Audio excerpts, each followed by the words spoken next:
Hello students. आज जो हम टॉपिक पढ़ेंगे वो है न्यूरॉन की संरचना या स्ट्रक्चर ऑफ न्यूरॉन। न्यूरॉन की संरचना ये टॉपिक बीएससी फाइनल ईयर का है, पेपर फर्स्ट की यूनिट थर्ड का एक टॉपिक है। अब हम स्टार्ट करते हैं तंत्रिका कोशिका की संरचना। उसके पहले हम तंत्रिका कोशिका क्या होती है उसके बारे में डिस्कस कर लेते हैं। तंत्रिका कोशिका या न्यूरॉन नर्वस सिस्टम की संरचनात्मक व क्रियात्मक इकाई होती है। मतलब नर्वस सिस्टम की स्ट्रक्चरल और फंक्शनल यूनिट न्यूरॉन होते हैं या तंत्रिका कोशिका होती है। ह्यूमन की बॉडी में लगभग 30 बिलियन तक न्यूरॉन प्रेजेंट होते हैं और उसमें से 95 to 98% न्यूरॉन केवल अकेले ब्रेन में उपस्थित होते हैं। और ब्रेन के भी जो सेरिब्रल कॉर्टेक्स वाला रीजन होता है उसमें लगभग 9 से 10 मिलियन न्यूरॉन प्रेजेंट होते हैं। ये न्यूरॉन शरीर की सबसे लंबी कोशिका होती है। न्यूरॉन एक ट्रू यूकैरियोटिक सेल होती है। इसे यूकैरियोटिक सेल क्यों बोलते हैं? क्योंकि इसमें ट्रू न्यूक्लियस प्रेजेंट होता है, इसलिए हम इसे बोलते हैं ट्रू यूकैरियोटिक सेल। तो ये ट्रू यूकैरियोटिक सेल होती है और ये आवेगों का संचरण करती है। यह कोशिका विभाजित नहीं होती है क्योंकि इसमें सेंट्रोसोम अनुपस्थित होता है। अब हम बात करते हैं स्ट्रक्चर ऑफ न्यूरॉन की। न्यूरॉन के स्ट्रक्चर में मुख्य रूप से 3 भाग होते हैं। फर्स्ट है कोशिका काय, कोशिका पिंड या सोमा। सेकंड होता है डेंड्रोन्स और थर्ड होते हैं एक्सोन। ठीक है, तो सबसे पहले हम यहाँ पर डिस्कस करते हैं सेल बॉडी के बारे में। ये आप न्यूरॉन का स्ट्रक्चर देख सकते हैं। इसमें हमने 3 पार्ट देखे। एक तो फर्स्ट होता है सेल बॉडी, दूसरे होते हैं यहाँ पर ये वाले जो प्रोसेस दिख रहे हैं इसको बोलते हैं डेंड्रोन्स, और ये जो पार्ट है इसे हम बोलते हैं एक्सोन। तो 3 भाग हो गए। पहला सेल बॉडी या साइटोन कहते हैं इसे, या सोमा कहते हैं। ये पूरा स्ट्रक्चर जो आपको दिखता है इसे हम बोलते हैं डेंड्रोन्स, ये वाले स्ट्रक्चर, और ये जो पार्ट कहलाता है इसे हम बोलते हैं एक्सोन। क्लियर? सबसे पहले हम डिस्कस करते हैं इस पार्ट के बारे में। इसे हम सेल बॉडी, साइटोन या सोमा कहते हैं। ये न्यूरॉन का मुख्य भाग होता है जिसमें न्यूक्लियस प्रेजेंट होता है, मतलब केंद्रक प्रेजेंट होता है, और एक केंद्रिका उपस्थित रहती है, मतलब न्यूक्लियोलस प्रेजेंट होता है, और इसके अंदर जो साइटोप्लाज्म भरा रहता है उसे हम बोलते हैं न्यूक्लियोप्लाज्म।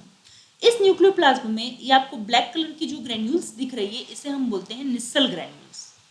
अब ये निस्सल ग्रेन्यूल क्या होती है?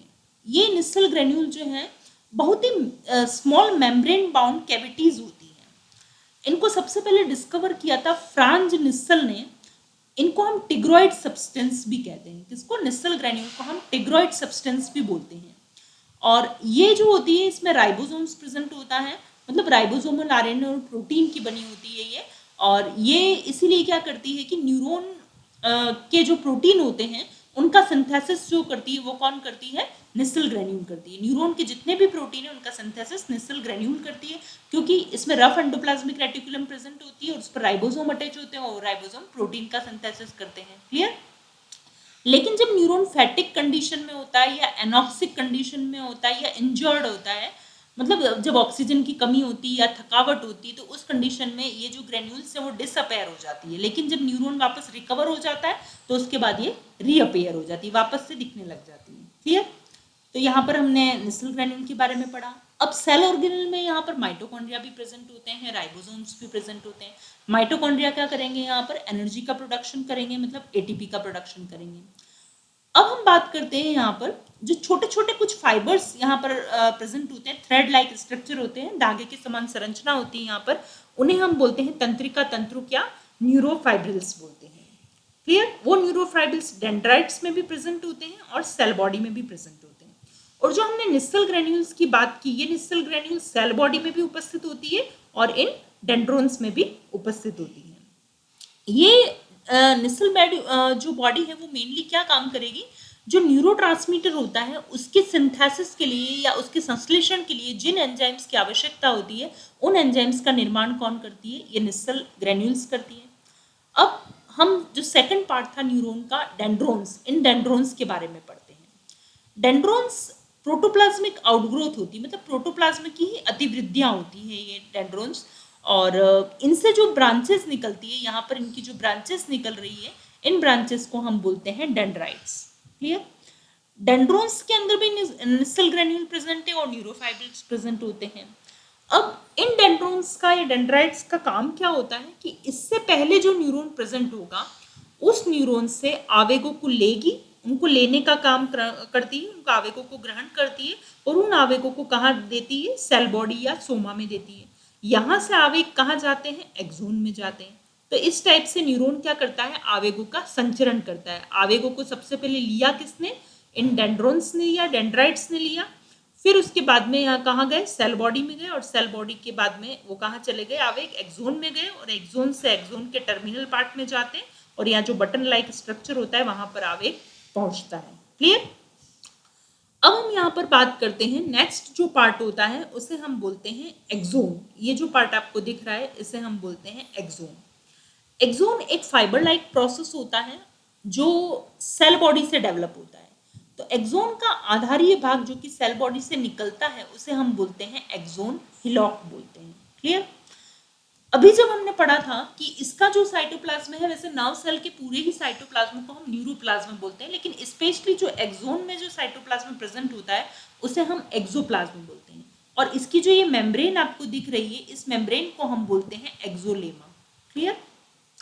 अब हमने पढ़ा था कि निस्सल ग्रेन्यूल सेल बॉडी में भी उपस्थित होती है और यहाँ पर भी उपस्थित होती है डेंड्रोन्स में, लेकिन निस्सल बॉडी एक्सोन में अनुपस्थित होती है। अब यहाँ पर निस्सल ग्रेन्यूल्स या निस्सल बॉडी एब्सेंट होगी तो यहाँ प्रोटीन का सिंथेसिस नहीं होगा। ये प्रोटीन के लिए किस पर डिपेंड रहेंगे, इस सेल बॉडी पर डिपेंड रहेंगी। क्लियर। अब ये जो पार्ट आपको एक्सोन का दिख रहा है, इसके लास्ट पार्ट में आपको यहाँ पर दिखेगा कि ये नॉब लाइक स्ट्रक्चर है।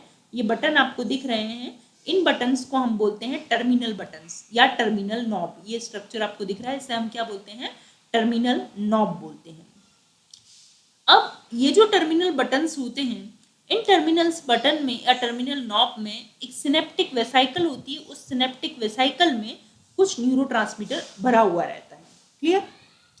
तो हमने यहाँ पर तीनों पार्ट के बारे में डिस्कस किया। फर्स्ट हमने यहाँ पर सेल बॉडी के बारे में देखा, सेकंड हमने डेंड्राइट्स या डेंड्रोन्स के बारे में पढ़ा, और थर्ड हमने एक्सोन के बारे में पढ़ा। अब हम बात करते हैं कि एक्सोन के बाहर की तरफ आपको यहाँ पर एक शीथ या कवरिंग दिख रही है, इसे हम क्या बोलते हैं, माइलिन शीथ। ये कौन सी कोशिकाओं से बना हुआ रहता है, श्वान सेल्स से बना रहता है। श्वान कोशिकाओं से माइलिन शीथ का निर्माण होता है। ये सब नर्व फाइबर या सब तंत्रिका कोशिका में इस प्रकार का शीथ नहीं होता है। जिन तंत्रिका कोशिकाओं में इस प्रकार का शीथ या कवरिंग पाई जाती है, उन न्यूरॉन्स को हम बोलते हैं माइलिनेटेड न्यूरॉन्स, और जिनमें नहीं पाई जाती है उसे हम बोलते हैं नॉन माइलिनेटेड न्यूरॉन। क्लियर।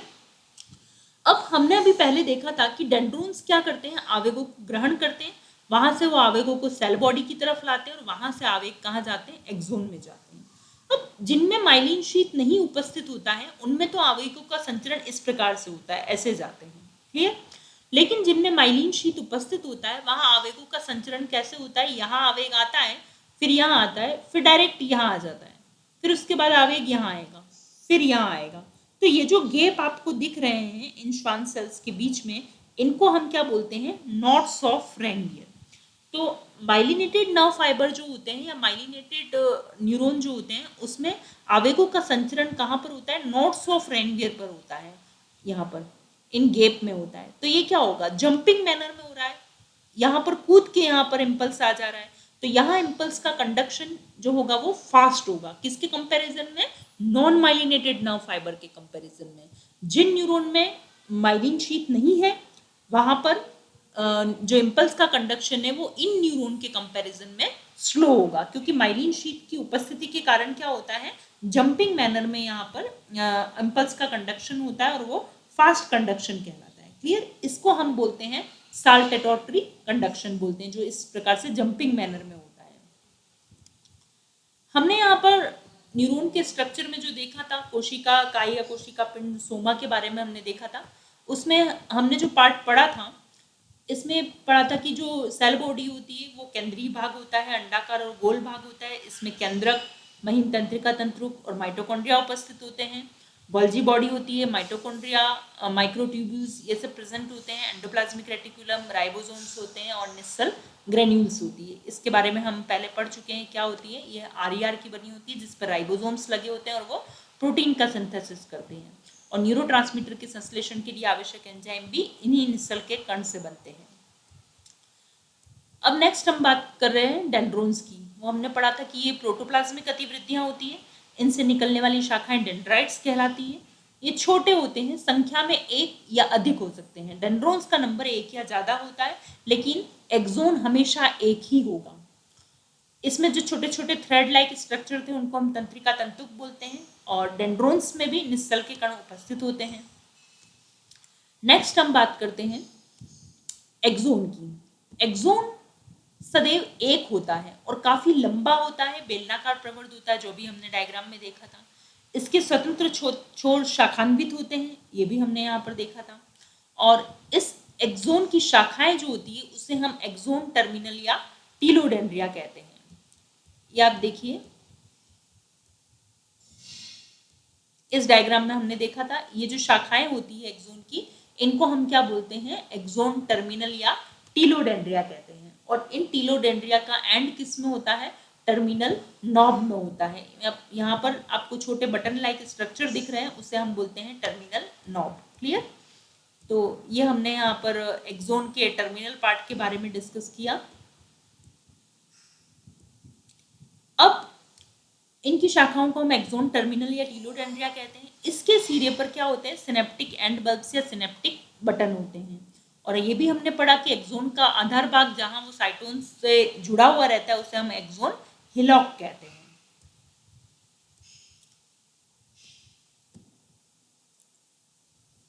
अब जो एक्सोन वाला पार्ट है उसमें माइटोकॉन्ड्रिया, तंत्रिका तंतुक तो उपस्थित होते हैं, लेकिन गोल्जी बॉडी, राइबोसोम व निस्सल के कण अनुपस्थित होते हैं, इसलिए वहां प्रोटीन का सिंथेसिस नहीं होता है। और ये प्रोटीन के लिए किस पर डिपेंड रहता है, सेल बॉडी पर डिपेंड रहता है। एक्सोन को अपवाही प्रवर्ध कहा जाता है। इसको अपवाही प्रवर्ध क्यों कहते हैं, एक्सोन को अपवाही प्रवर्ध इसलिए कहा जाता है क्योंकि यहाँ पर क्या हो रहा है कि सबसे पहले हमने सेल बॉडी के अंदर जब देखा था, वहां से जो डेंड्रोन्स निकल रहे थे, जो डेंड्राइट्स थे, वो डेंड्राइट्स तो क्या कर रहे थे, इम्पल्स को रिसीव कर रहे थे, आवेगों को ग्रहण कर रहे थे, इसलिए उनको हमने क्या बोला, अभिवाही बोला। जो एफरेंट प्रोसेस या अभिवाही प्रवर्ध जो है वो तो कौन कहलाते हैं, डेंड्राइट्स। और फिर वहां से आवेग कहाँ आया, सेल बॉडी में आया, और सेल बॉडी से कहाँ आया, एक्सोन में आया। अब यहां से आवेग क्या होंगे, आगे की तरफ संचरित होते हैं, अगले न्यूरॉन को संचरित होंगे, तो ये आवेगों को ले जाने का काम कर रहा है, इसलिए हम इसे बोलते हैं इफरेंट प्रोसेस। एक्सोन इसलिए क्या कहलाते हैं, इफरेंट प्रोसेस, और डेंड्राइट्स जो हैं वो क्या कहलाएंगे, एफरेंट प्रोसेस कहलाते हैं। हमने ये भी पढ़ा था कि कुछ न्यूरॉन के एक्सोन में माइलिन शीथ प्रेजेंट होता है, उसे माइलिनेटेड न्यूरॉन कहते हैं, और जिनमें ये एब्सेंट होता है उन्हें हम नॉन माइलिनेटेड न्यूरॉन कहते हैं। और ये माइलिन शीथ श्वान सेल का बना हुआ होता है। Thank you.